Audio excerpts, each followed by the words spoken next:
Shalom, shalom, bien-aimés dans le Seigneur. Nous bénissons encore l'Éternel des armées de cette opportunité qu'il nous a donnée de partager sa parole. Alors aujourd'hui, nous voulons parler de la notion de l'autorité. La notion de l'autorité. Alors, c'est quoi l'autorité?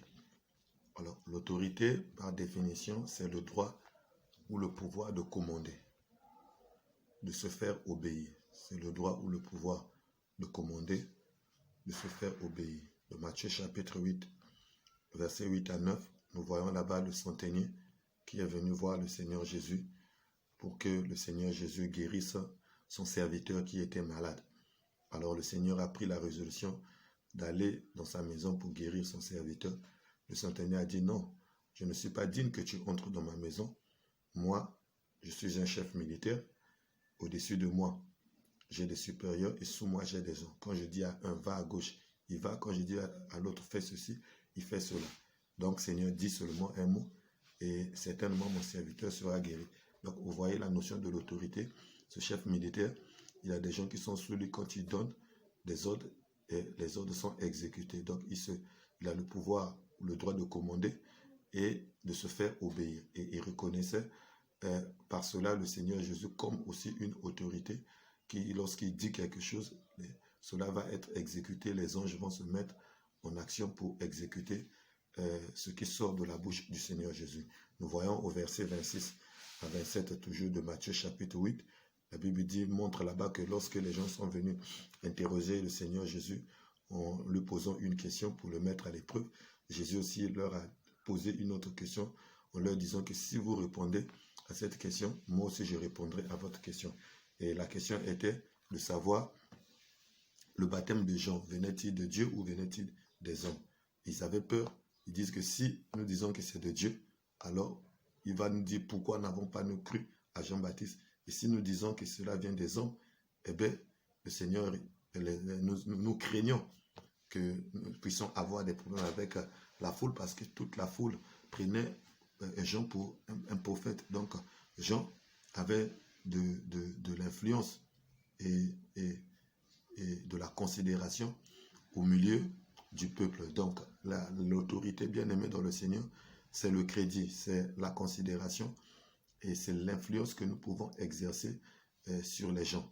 Donc là, l'histoire de Jean-Baptiste, nous le trouvons dans Matthieu 21, 25 à 26 et dans Matthieu 8, 26 à 27, là-bas, nous voulions plutôt dire que le Seigneur a menacé le vent. Il a dit au vent, tais-toi. Il a menacé la mer et les apôtres étaient stupéfaits. Ils étaient étonnés de dire quel est cet homme à qui obéissent même les vents et la mer. Donc vous voyez que l'autorité, c'est la capacité ou le pouvoir de se faire obéir, de commander, de se faire obéir. Donc Jésus se faisait obéir. Même les eaux, les vents obéissaient au Seigneur Jésus. Et donc, l'autorité, c'est le crédit, c'est la considération et c'est l'influence que nous exerçons sur les hommes. Jean-Baptiste avait de l'influence sur ceux de sa génération, sur le peuple juif. Le peuple juif prenait Jean-Baptiste pour un véritable prophète de Dieu. Donc, il écoutait, le peuple écoutait Jean-Baptiste. Alors, l'autorité, c'est encore quoi? L'autorité, c'est aussi la capacité d'expliquer et de convaincre. La Bible nous montre que le Seigneur Jésus enseignait comme ayant autorité. Dans Matthieu 7, 28 à 29, lorsque les gens étaient frappés de sa doctrine, il enseignait comme ayant autorité. Donc il avait la capacité d'expliquer et de convaincre. Alléluia. Donc c'est ça l'autorité. Alors l'autorité, c'est aussi encore quoi? L'autorité, c'est aussi le pouvoir politique ou administratif, ou la personne qui représente ce pouvoir. Donc lorsqu'on parle des autorités, on voit aussi les politiciens, on voit ceux qui sont élevés en dignité.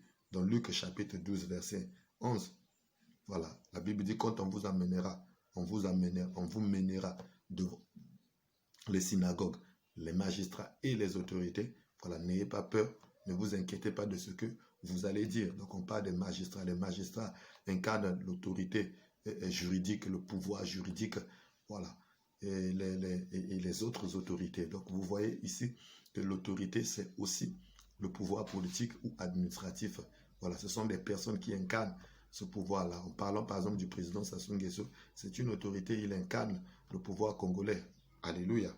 Alors, dans Tite 3, verset 1, la Bible nous dit, rappelle-leur d'être soumis aux magistrats et aux autorités, d'obéir, d'être prêts à toute bonne œuvre. Alors donc, l'autorité, nous l'avons dit, pour récapituler, c'est le droit ou le pouvoir de commander, de se faire obéir. L'autorité, c'est le crédit, la considération ou l'influence que nous exerçons sur des personnes ou des choses. L'autorité, c'est la capacité d'expliquer et de convaincre. L'autorité, c'est aussi le pouvoir politique ou administratif ou les personnes qui représentent ce pouvoir-là. Amen. Alors, nous pouvons distinguer, bien aimé dans le Seigneur, plusieurs types d'autorité. Alors, le premier type, je l'ai intitulé l'autorité suprême. Donc, c'est celle que Dieu exerce sur l'univers entier. Alors, il y a l'autorité satanique, c'est-à-dire que l'autorité que Satan exerce sur le monde. Il y a l'autorité humaine. Voilà, c'est celle que les hommes exercent sur d'autres hommes. Et il y a l'autorité de l'Église. L'autorité que l'Église a sur le monde. Alléluia. Alors, on va essayer, par la grâce du Seigneur, de développer ces différents types d'autorité.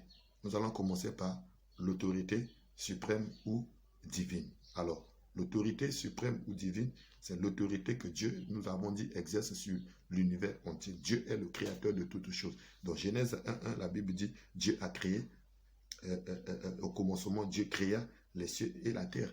Et dans Isaïe 40, versets 21 à 22, la Bible dit, ne le savez-vous pas, ne l'avez-vous pas appris, ne vous l'a-t-on pas fait connaître dès le commencement?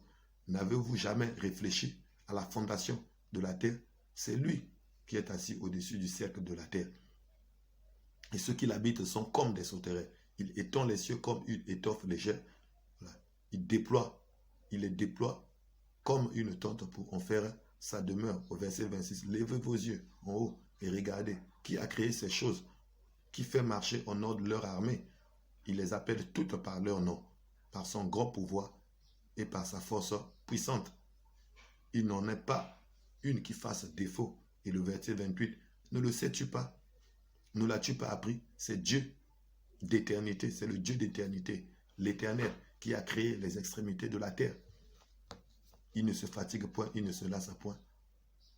On ne peut sonder son intelligence. Donc Dieu exerce l'autorité sur l'univers tout entier. C'est lui qui a créé les cieux, c'est lui qui a créé la terre.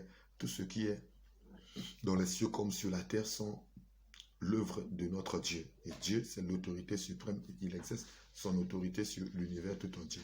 Et l'autorité de Dieu ne lui vient que de lui-même. Les hommes tirent leur autorité d'autres personnes. Alléluia. Voilà. Les ministres tirent leur autorité du président de la République. Mais Dieu, il tire son autorité de lui-même. Donc son autorité nous vient par lui-même, de lui-même, parce qu'il est auto-existant. Dans 1 Chronique 29, verset 11, la Bible dit, à toi, Éternel, la grandeur, la force, la magnificence, l'éternité et la gloire. Car tout ce qui est au ciel, sur la terre, t'appartient. À toi, Éternel, le règne, car tu t'élèves souverainement au-dessus de tout. Donc Dieu s'élève souverainement au-dessus de tout. Donc il est souverainement élevé. Et c'est lui, dans sa souveraineté, il s'élève au-dessus de tout. Donc l'autorité du Seigneur, de Dieu, lui vient de lui-même bien-aimé. Et tous ceux qui cherchent à s'élever et pour se comparer à lui, ils tombent sous son jugement. Ils tombent sous le jugement de Dieu, parce que Dieu ne partage jamais sa gloire avec une autre. Dieu ne pourra accepter qu'il soit élevé au même titre qu'un homme, au même titre qu'une autre créature que lui, il a créé. Alléluia. Quand Satan, le diable, Lucifer a voulu le faire, il a été précipité. Ésaïe 14, 12 à 15 nous montre comment Dieu a précipité Satan. Voilà.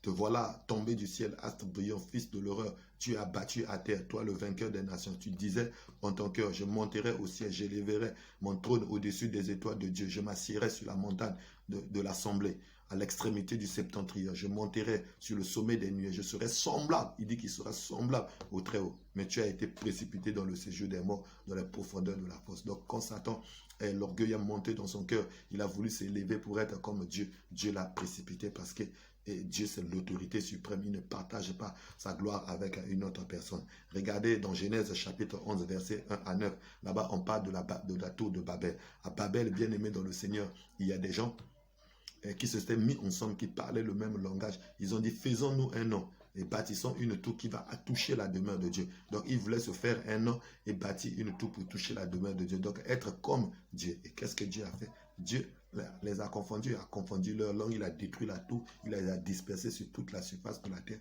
Et finalement, l'ouvrage qu'ils avaient commencé s'est arrêté. Ils ne pouvaient plus bâtir la tour de Babel. Encore dans Actes chapitre 12, versets 21 à 23, la Bible nous parle de Hérode, revêtu de ses habits somptueux. Il était en train d'haranguer la foule. Et les gens ont crié, voix d'un Dieu et non d'un homme.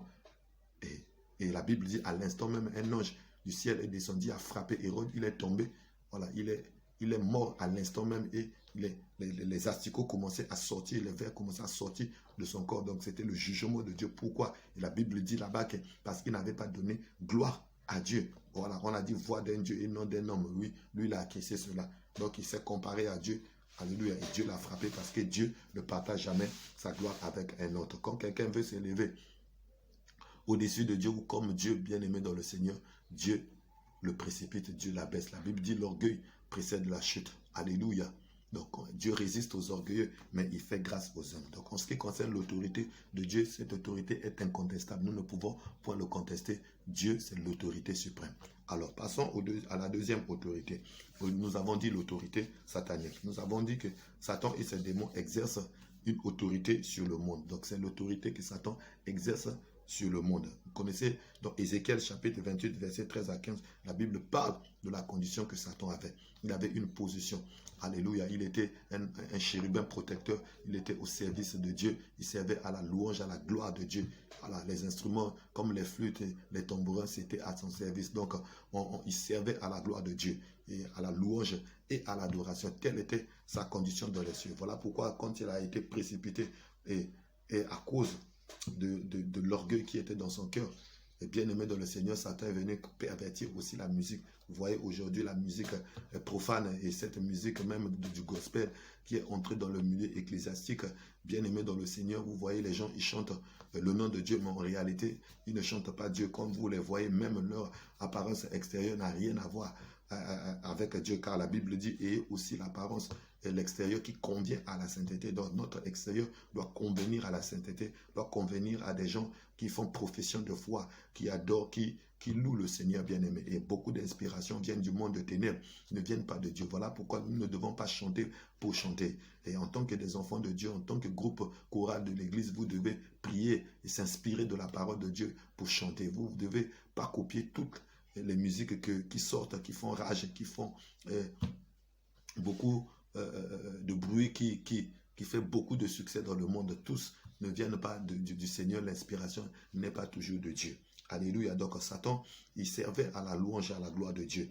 Et depuis le jour que l'iniquité fut trouvée dans son cœur, il a été précipité. Dans 1 Jean chapitre 5, verset 19, la Bible dit, nous savons que nous sommes de Dieu et que le monde entier est sous la puissance du malin. Donc la Bible est en train de montrer ici que le monde entier est sous la puissance du malin. Donc Satan exerce une autorité sur le monde entier. Alléluia. Alléluia. Dans le livre de Daniel, dans Daniel chapitre 10, verset 13, la Bible parle du chef du royaume de Perse qui a résisté, l'ange Gabriel, qui venait pour donner la réponse à la prière de Daniel. On parle du chef du royaume de Perse. Mais le royaume de Perse était dirigé par un roi. Mais ici, ce roi-là, c'est un nom. On parle d'un ange, d'un esprit qui a combattu avec Michael, qui est aussi un ange, qui venait pour donner la réponse à la prière de Daniel. Voilà que Michael était venu pour secourir Gabriel. C'est comme ça que Gabriel a trouvé la possibilité de continuer. Donc ce chef de royaume de Perse, c'est une domination, c'est une principauté qui gouverne sur la sphère de ce royaume-là. Donc dans chaque nation, dans chaque royaume, bien aimé, dans la sphère spirituelle, dans la sphère spirituelle, il y a un esprit qui domine. Voilà, on parle de domination. donc pas des autorités. Dans Éphésiens chapitre 6, verset 12, la Bible dit, nous n'avons pas à lutter contre la chair et le sang, mais nous avons à lutter contre les dominations, les autorités, les esprits méchants dans les lieux célestes, contre les princes de ce monde des ténèbres. Donc tout ça, c'est l'organisation du monde des ténèbres qui influe dans le monde physique. Donc le monde entier est sous la domination du malin de Satan, bien aimé dans le Seigneur. Donc Satan exerce une autorité sur le monde. C'est pourquoi il est impératif, il est important, bien aimé dans le Seigneur, que chacun de nous se mette sous une autorité. Parce que dans le monde, il y a deux autorités principales. L'autorité suprême qui est l'autorité de Dieu. Il y a l'autorité de Satan, bien aimé, et c'est la guerre des trônes, bien aimé. Et chacun de nous doit se mettre sous une autorité. Si tu n'es pas sous l'autorité de Dieu, ipso facto, bien aimé dans le Seigneur, tu es sous l'autorité de Satan, parce que le monde entier est sous la puissance du malin. Donc ceux qui sont dans le monde, bien aimé, sont sous la puissance du malin. Mais ceux qui ne sont pas dans le monde, ceux qui sont sortis du monde, ils ne sont plus sous la puissance du malin. Ils sont maintenant sous la puissance de Dieu. Donc Colossiens chapitre 1, verset 13, la Bible nous montre que Dieu nous a délivrés des puissances de ténèbres. Il nous a transportés dans le royaume du Fils de son amour. Alléluia. Et c'est pourquoi Jésus disait à ses disciples, vous êtes dans le monde, mais vous n'êtes pas du monde. Alléluia. Vous aurez beaucoup de tribulations dans le monde, mais n'ayez pas peur, prenez courage, car moi j'ai vaincu le monde. Alléluia. Donc ceux qui sont dans le monde, ils sont sous la domination et l'autorité de Satan. Mais ceux qui ne sont plus dans le monde, bien aimés, bien que étant dans le monde, ils sont plus du monde, bien que étant dans le monde, bien aimés. Ceux-là, bien aimés dans le Seigneur, ils ne sont plus sous la domination de Satan. Ils sont passés de la puissance de ténèbres, de la puissance de Satan à la puissance de Dieu, des ténèbres à la lumière. Dans Actes chapitre 26, versets 16 à 19, nous parle comment Dieu avait mandaté l'apôtre Paul avec pour mission d'aller ouvrir les yeux des gens afin qu'ils passent des ténèbres à la lumière, de la puissance de Satan à la puissance de Dieu. Donc le monde entier est sous la puissance de Satan. Lorsque les gens viennent à Jésus, ils donnent leur vie au Seigneur, ils partent de la puissance, ils quittent la puissance de Satan, ils sont délivrés de la puissance de Satan pour se mettre sous la puissance de Dieu. Ils sont maintenant sous l'autorité de Dieu. Alléluia. Donc c'est très important, bien aimé, et c'est indispensable, c'est une nécessité pour chaque homme, bien aimé, de se mettre sous une autorité. Et nous te conseillons, bien aimé dans le Seigneur, de te mettre sous l'autorité de Dieu. Nous te conseillons, toi qui me suis, de te mettre sous l'autorité de Dieu. Car le diable vient pour dérober, égorger et tuer. Alléluia. Amen. Alors, nous allons revenir sur ça lorsqu'on parlera de l'autorité de l'Église. Alléluia. Alors, regardons rapidement pour nous arrêter et continuer notre enseignement prochainement pour prendre la deuxième partie. Alors, l'autorité des hommes. Dans l'autorité des hommes, bien aimés, on peut considérer plusieurs types d'autorité là-bas.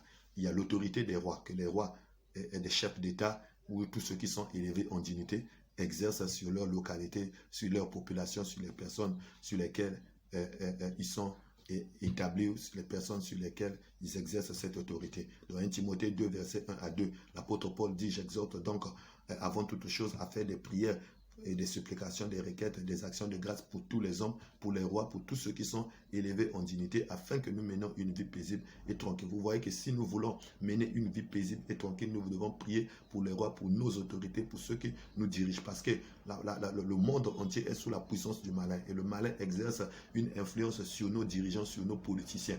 Et donc, si nous ne prions pas pour eux, bien aimés, et l'influence du diable sur ces politiciens-là, c'est dans le but d'accomplir les desseins du diable. Et nous n'allons pas avoir une vie paisible et tranquille. Donc si les choses ne marchent pas dans l'État, les païens, ceux qui ne connaissent pas Dieu, ils peuvent se plaindre. Mais nous, les chrétiens qui connaissons le Seigneur, nous ne devons pas nous plaindre parce que Dieu nous a donné, nous a recommandé à travers l'apôtre Paul que nous devons prier pour les autorités afin qu'ils soient dégagés de cette influence-là. La volonté de Dieu est que ces autorités soient sauvées, qu'ils parviennent à la connaissance de la vérité. C'est la volonté de Dieu que ces autorités soient sous l'influence du règne de Dieu afin qu'ils puissent prendre des décisions qui ne vont pas aller à l'encontre de la volonté de Dieu, mais des décisions qui vont aller dans le sens de la volonté de Dieu pour le bien-être des populations, pour le bien-être des peuples que eux ils dirigent. Alléluia. Alléluia.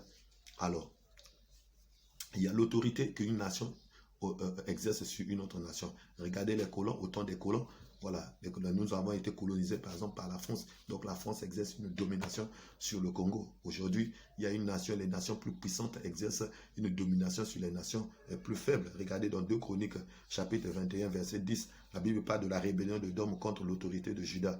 A duré jusqu'à ce jour. Libna se révolta dans le même temps contre son autorité parce qu'il avait abandonné l'Éternel, le Dieu de ses pères. Donc Israël exerçait une autorité, Juda exerçait une autorité sur Édom. Et lorsqu'ils se sont détournés des voies du Seigneur, alors Dieu a permis à Édom de se révolter contre l'autorité. Donc on voit une nation qui exerce une autorité sur une autre nation, un territoire qui exerce une autorité sur un autre territoire. Au temps de l'Empire romain, les Romains exerçaient une autorité sur les territoires de Juda et d'Israël. Alléluia. Alléluia. Alors, il y a aussi l'autorité parentale. L'autorité parentale, c'est l'autorité que les parents exercent sur leurs enfants. C'est pourquoi, bien aimés dans le Seigneur, la Bible nous recommande dans Éphésiens chapitre 6, verset 1 à 3, aux enfants d'obéir à leurs parents selon le Seigneur. Honore ton père et ta mère, afin que tu vives longtemps sur la terre. Donc les parents ont une certaine autorité sur les enfants. Et ils ont un certain pouvoir. Et s'ils parlent, bien aimés, cela va atteindre les enfants. C'est pourquoi nous tous, étant aussi des enfants, nous devons obéir à nos parents. Voilà, nous devons leur obéir, nous devons être soumis à nos parents. Et les enfants que nous avons, nous devons les apprendre à obéir à nous qui sommes les parents. Et nous devons faire aussi excessivement attention aux paroles que nous sortons sur nos enfants parce que ayant de l'autorité sur eux, un certain pouvoir sur eux, si nous proclamons des mauvaises paroles, ces mauvaises paroles peuvent atteindre nos enfants et détruire la vie de nos enfants. Alléluia. Il y a aussi, bien aimé dans le Seigneur, l'autorité maritale.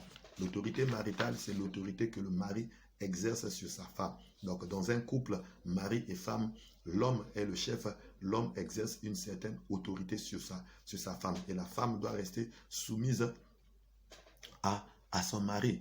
Alléluia. Dans Genèse chapitre 2, verset 18, la Bible dit, « Il n'est pas bon que l'homme soit seul, je lui ferai une aide semblable. » Vous voyez que quand Dieu a créé l'homme, le mâle, il a dit qu'il n'était pas bon que le mâle soit seul, il fallait une aide semblable. Et Dieu finalement va endormir l'homme en prenant la côte de l'homme pour créer la femme. Donc la femme a été tirée de l'homme pour être une aide semblable. Donc la femme travaille, est co-administratrice avec l'homme. La femme aide l'homme dans l'administration, voilà, dans la gestion de la terre, de ce que Dieu avait confié à l'homme. Alléluia. Donc, vous voyez que dans un ministère, par exemple, l'assistant ou le DIRCAP ne peut pas prendre des décisions à la place du ministre. Plutôt, il va conseiller le ministre, plutôt il va être là en appui pour montrer au ministre, pour aider le ministre à prendre des bonnes décisions. Et généralement, quand les choses marchent dans un ministère, c'est le ministre qui est félicité. Alléluia. Mais ceux qui font le travail, et les assistants, les secrétaires, le DIRCAP qui sont là-bas dans le secret, eux, l'honneur là ne leur revient pas, ça revient au ministre. Mais pourtant, le grand travail est fait par eux. Mais le DIRCAP ou les autres ne vont pas venir s'afficher pour dire que ah non, c'est nous qui avons fait ce travail. Non. Alléluia. Ils restent soumis à leur autorité, à leur ministre. Ils sont là, ils travaillent et c'est ça l'équipe. Alléluia. Alléluia. Donc la femme, le mari exerce une certaine autorité sur l'homme. Vous voyez que la femme a été tirée de l'homme et non l'homme de la femme. Donc la femme a été tirée de l'homme et a été tirée au niveau de la côte. Alléluia. Pour soutenir le mari. Alléluia. Voilà pourquoi, bien aimé dans le Seigneur, l'apôtre Paul même, il dit au sein de l'église, je ne permets pas à la femme d'enseigner ni de prendre de l'autorité sur l'homme, mais elle doit demeurer dans le Seigneur. Pourquoi? Parce que Adam a été formé le premier et Ève ensuite. Donc c'est la raison pour laquelle l'homme exerce l'autorité sur la femme, parce que Adam a été créé le premier et ensuite vient Ève. Alléluia. Et on dit aussi que c'est Ève qui a été séduite et non Adam. Alléluia. Parce qu'elle avait voulu prendre l'initiative à la place du mari. Alléluia. La Bible dit dans 1 Pierre 3, verset 1 à 2, femmes, soyez de même soumises à vos maris, afin que si quelqu'un n'obéisse point à la parole, il soit gagné sans parole par la conduite de leur femme, en voyant votre manière de vivre chaste et réservée. Donc la soumission est une puissance, elle permet même de gagner d'autres personnes au Seigneur. Tu peux gagner ton mari rien que par ta soumission. C'est l'ordre divin, bien-aimé dans le Seigneur. Et en ce qui concerne, bien-aimé, le lit conjugal, à ce moment, chacun est soumis à l'autre. Alléluia. Donc la Bible montre dans 1 Corinthiens 7, 4 à 5, la femme n'a pas autorité sur son propre corps, mais c'est le mari. Et pareillement, le mari n'a pas autorité sur son propre corps, mais c'est la femme. Donc ne vous privez point l'un de l'autre, si ce n'est d'un commun accord pour un temps afin de vaquer à la prière. Vous voyez que donc ici dans le cadre du lit conjugal, alors la femme, le corps de la femme est soumis à son mari, le corps du mari aussi est soumis à la femme. Mais en dehors de ce cas bien aimé, l'homme exerce le pouvoir ou l'autorité sur sa femme. Amen. Hein? Alors que le Seigneur vous bénisse. Nous allons nous arrêter par là et prochainement nous allons continuer sur cet enseignement. Que chacun puisse reconnaître sa position, que chacun puisse se soumettre à son autorité, que tous nous puissions nous soumettre à l'autorité divine, car Dieu est l'autorité suprême. Que le Seigneur puisse vous bénir.